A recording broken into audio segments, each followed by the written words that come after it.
Market లో invest చేసి మీ డబ్బులు డబుల్ చేసుకోవాలనుకుంటున్నారా? సుందరరామిరెడ్డి గారి లైవ్ సెమినార్ కి అటెండ్ అవ్వండి.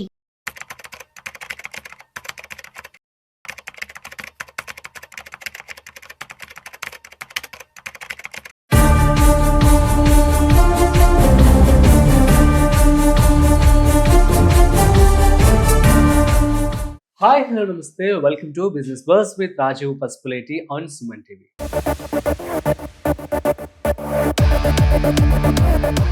సో ఇవాళకి మన టాపిక్ ఏంటి అంటే బంగారం. సో గోల్డ్ అనేది పెరుగుతూనే ఉంది. ఇవాళ కూడా గోల్డ్ రేట్ అనేది పెరిగిపోయింది.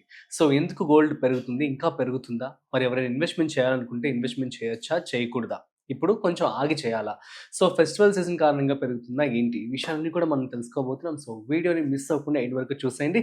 అయితే వీటి గురించి మనతో చెప్పడానికి మనతో ఉన్నారు so mutual funds distributor Gandra Srinivas గారు. సో వారి మాటలోనే అడిగి తెలుసుకుందాం. హాయ్ సార్, నమస్తే. Good morning. గుడ్ మార్నింగ్, ఎలా ఉన్నారు? గుడ్. సో బంగారం అందరం ఎత్తుకు ఎదిగిపోతుందని చెప్పి అనుకోవచ్చు. సో ఏంటి sir sudden hike? Global uncertainty role చేస్తుంది. ముఖ్యంగా ఈ 2 days బ్యాక్ H1 మీద ట్రంప్ చేసిన వ్యతిరేకత పరిణామాల వల్లనే పెరిగింది. మీకు ఇంత ముందు కూడా ప్రీవియస్ వీడియో చెప్పాను, ట్రంప్ కనుక నెగిటివ్గా మాట్లాడితే పక్క గోల్డ్ పెరుగుతుంది. ఎందుకంటే ఇన్వెస్ట్మెంట్ ఆప్షన్ ఇది ఒకటే కనబడుతుంది, గోల్డ్. ఇంకో ఆప్షన్ ఏముండదు. సో వాళ్ళు బ్యాంకులో ఫిక్స్డ్ చేయరు, షేర్ మార్కెట్ ఇన్వెస్ట్ చేయరు. ఈవెన్ బిగ్ ఇన్వెస్టర్స్ కూడా stock market not good. So uncertain ఉన్నప్పుడు డెఫినెట్లీ గోల్డ్ మీద ఇన్వెస్ట్ చేస్తారు. అదే కోవలో ఇవాళ పెరగడం జరిగింది. ఐ థింక్ 0.6% పెరిగింది గోల్డ్. సిల్వర్ అయితే 1.5 అలా పెరిగినట్టుంది approximately just half an hour back. So నేను చెప్పడం కాదు, గోల్డ్ పెరగడం అనేది జెఫ్రీస్ అని ఒక అమెరికన్ ఇన్వెస్ట్మెంట్ ఫర్మ్. జెఫ్రీస్ ఇది చాలా ఫేమస్. అంటే వీళ్ళు కనుక దేనికైనా బుల్లిష్లో ఉన్నారు అనుకోండి, ఒక స్టాక్ మీద రికమెండ్ చేశారు అనుకోండి, ఆ స్టాక్ పక్కా పెరుగుతుంది. ఇన్వెస్టర్స్ ప్రతిరోజు చాలామంది ఎవరైనా స్టాక్ పర్చేజ్ చేయాలన్నా ఏంటంటే జెఫ్రీస్ యొక్క వాళ్ళ ఒపీనియన్ తీసుకొని వాళ్ళ యొక్క రికమెండ్ తీసుకొని ఇన్వెస్ట్ చేస్తుంటారు.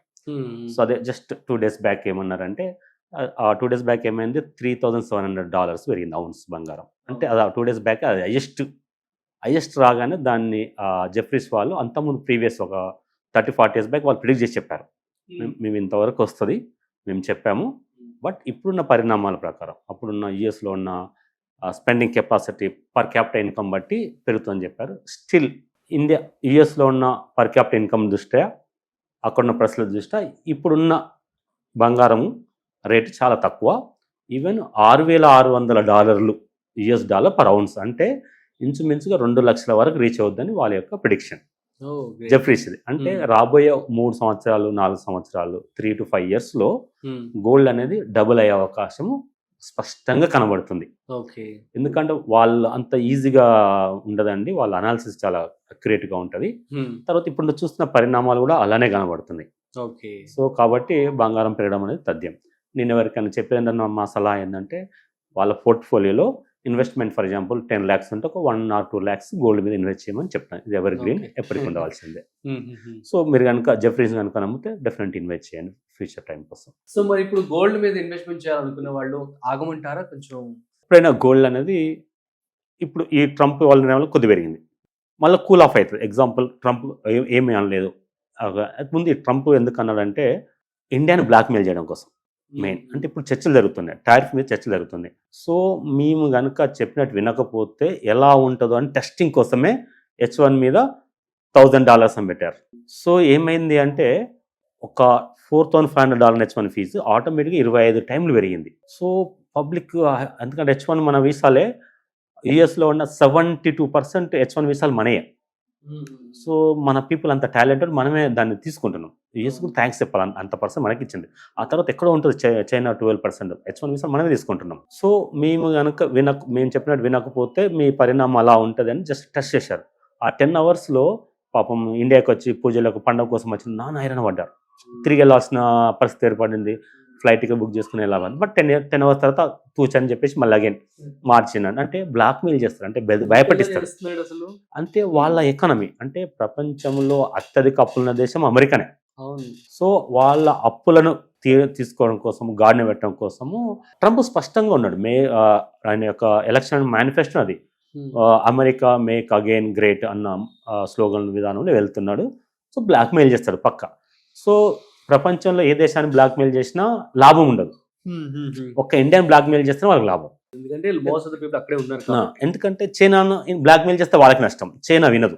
ఇక వినేది ఏంది, మిగతా దేశం బ్లాక్మెయిల్ చేస్తే నో యూస్. బట్ ఇండియాని కనుక బ్లాక్మెయిల్ చేస్తే ఆర్థిక పరంగా వాళ్ళకు లాభం ఉంటుంది అనే ఉద్దేశంతో మెయిన్ చేయడం జరుగుతుంది. For example agri products, US యొక్క అగ్రి ప్రొడక్ట్స్ ఇండియాకి రావాలని వాళ్ళు అనుకుంటున్నారు, ఎందుకంటే మన కన్జంప్షన్ ఎక్కువ కాబట్టి. బట్ మన ఇండియా ఏమంటుంది, యుఎస్ అగ్రి ప్రొడక్ట్స్ ఇక్కడికి వస్తే ఇక్కడున్న సన్నకారు రైతులు, పాడి ఇండస్ట్రీ వాళ్ళందరూ నష్టపోతారు. ఇక్కడున్న ప్రజల దృష్ట్యా మోదీ వద్దంటున్నాడు, వాళ్ళకి అక్కడి ఇక్కడికి వస్తే లాభం వాళ్ళ యొక్క. బట్ అది జెనెటిక్ పరంగా, ఆ హెల్త్ పరంగా బాగుండన్న మెయిన్ ఉద్దేశంతో మన సెంట్రల్ గవర్నమెంట్ రిజెక్ట్ చేస్తుంది. సో వాళ్ళకి కావాలి, సో వాళ్ళకు అంటే ఎక్స్పోర్ట్ డిఫెన్స్ వాళ్ళకి తేడా ఉంటుంది కాబట్టి ఆ ఉద్దేశంతో అమెరికా వాళ్ళు మనకి ఇలా ఇబ్బంది పెడతారు. ఇంకా ఫ్యూచర్లో కూడా ఇలా ఉండొచ్చు, ఎందుకంటే మనం టాప్ 3rd 4th ఎకానమీ దిశగా ప్రయాణిస్తున్నాం. సో మన ముందున్న టార్గెట్ ఎవరు, అమెరికా, చైనా. సో ఎప్పుడు ఈ 3 దేశాలు, ఇప్పుడు ఒక క్లాస్లో 3 ఉన్నారు అనుకోండి, ఫస్ట్ ర్యాంక్, సెకండ్, ఈ 3rd ర్యాంక్ మధ్యలో ఎప్పుడు వార్ ఉంటుంది. సో ఫిజికల్ వార్ ఉండదు, బట్ ఇట్లా టారిఫ్ వార్ అని ఈ విధంగా బ్లాక్మెయిల్ చేయడము, ఎక్స్పోర్ట్ ఇంపోర్ట్ కూడా ఆపడము. అంతెందుకు చైనా మనకు కూడా యూరియా ఎక్స్పోర్ట్ని ఆపేసింది. మళ్ళీ మొన్న దోస్తాన్ ఏర్పడిన తర్వాత మళ్ళీ కొద్దిగా ఇచ్చారు. రేర్ ఎర్త్ మీద చైనా ఇవ్వలేదు, మన తర్వాత మళ్ళీ ఇప్పుడు ఇస్తున్నారు అట్లా. సో ఈ 3 దేశాల మధ్య ఎప్పుడు ఇలానే ఉండే ఛాన్సే ఎక్కువ. ఇది మాత్రం స్పష్టం, ఎందుకంటే టాప్ 3 కాబట్టి.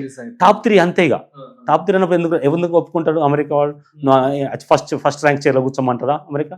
అనదు. సో మనం ముందుకు మనం ట్రై చేస్తాం, వాళ్ళు తొక్కడానికి ట్రై చేస్తారు. ఇలా జరుగుతుంది. ఈవెన్ మీరు పహల్గామ్ అటాక్ కూడా ఆ ఇష్యూలో జరిగిందే. ఎందుకు ఆ టైంలో అమెరికా మనకు అవకాశం ఇచ్చింది, చైనా నుండి తీసుకోకుండా చైనా మీద 200% టారిఫ్ వేసి మన ఇండియాని తీసుకుంటా అని చెప్పింది. సో దీన్ని అదర్గా చేసుకొని టెర్రరిస్టులు అటాక్ చేయడం జరిగింది. అంటే ఇక ఇండియా డెవలప్ అవుతుంది, ఎక్కువ ఎక్స్పోర్ట్ అమెరికా చేస్తుంది అన్న ఆ కరెక్ట్ టైం చూసి, అసలు ఆ రోజు తెల్లవారితే ఇండియా స్టాక్ మార్కెట్ బాగా పెరగాలి. మోకా చూసి, అంటే టెర్రరిస్టులు వాళ్ళు ఎడ్యుకేట్ ఉంటారు బాగా, వాళ్ళు దాని ఇన్వెస్టర్స్, సైంటిస్టులు అందరూ ఉంటారు. కరెక్ట్ టైం చూసి అటాక్ చేశారు, కరెక్ట్ టైం. ఆ అటాక్ చేసి మనకి ఏమనిపిస్తుంది అంటే, అసలు చైనా చెప్పించిందా? ఎందుకంటే లబ్ధి పొందే చైనానే. అప్పుడు ఎందుకంటే మ్యానుఫ్యాక్చరింగ్ ఇండియాకి రావు, చైనా ఇప్పించిన ఆలోచన ఉంటుంది. సో ఇంత రాజకీయం ఉంటుంది, ఇంత పాలిటిక్స్ ఉంటాయండి డెఫినెట్లీ. సో ఈ 3 దేశాలు ఎప్పుడు ముందుండే అవకాశం ఉంటుంది. ఇక్కడ ఉన్న ఇండియన్ యొక్క పాపులేషన్ యొక్క పాత్ర, మన సాఫ్ట్వేర్ ఇంజనీర్స్, మనందరి పాత్ర ఉంది. మన దేశాన్ని ముందుకు వెళ్ళవలసి అందరం కూడా ప్రౌడ్గా ఫీల్ కావాలి. సో మరి గోల్డ్ కొనే వాళ్ళు కొంచెం ఆగమంటారా, లేకపోతే ఫిజికల్ ఇప్పుడు దసరాకు ఉంది, వాళ్ళు పూజకు ఉంది అంటే కొనేసుకోండి, డబ్బులు ఉన్నాయి. ఇన్వెస్ట్మెంట్ వైజ్ అయితే కొద్ది కొనమండి. సిప్ సిస్టమ్, అగైన్ మ్యూచువల్ ఫండ్స్లోనే, గోల్డ్ ఫండ్లో ఇన్వెస్ట్మెంట్ చెప్తాను. Thank you so much. So guys, మీ అందరికీ అర్థమైంది కదా మరి బంగారం అనేది ఎందుకు పెరుగుతుంది ఏంటి అంటే, అన్సర్టైనిటీస్. సో వీటన్నిటి కారణంగానే గోల్డ్ అనేది ఇలా హైక్ అవుతుంది. సో ఇంకా కూడా అయ్యే అవకాశం అయితే ఉంటుందని చెప్పి కూడా నిపుణులు చెప్తూ ఉన్నారు, అండ్ శ్రీనివాస్ కూడా అదే చెప్తూ ఉన్నారు. సో దీనికి సంబంధించి మీరు కనుక కొనుక్కోవాలి అనుకుంటున్నట్లయితే, సో ఇప్పటికి స్పెషల్గా ఫెస్టివల్ కాబట్టి సో మీరు కొనుక్కోవాలనుకుంటే కొంచెం కొనుక్కోండి, కాకపోతే మీరు ఇన్వెస్ట్మెంట్ వైజ్ అయితే కనుక కొంచెమే కొనుక్కోండి అని చెప్పి క్లియర్గా చెప్పడం జరుగుతుంది. So that's it. సో మరొక ఇంట్రెస్టింగ్ కామెంట్తో మళ్ళీ కలుద్దాం. అంతవరకు చూస్తూనే ఉండండి Suman TV. This is Rajiv signing off. Video నచ్చినట్లయితే like, share and subscribe. Thanks for watching.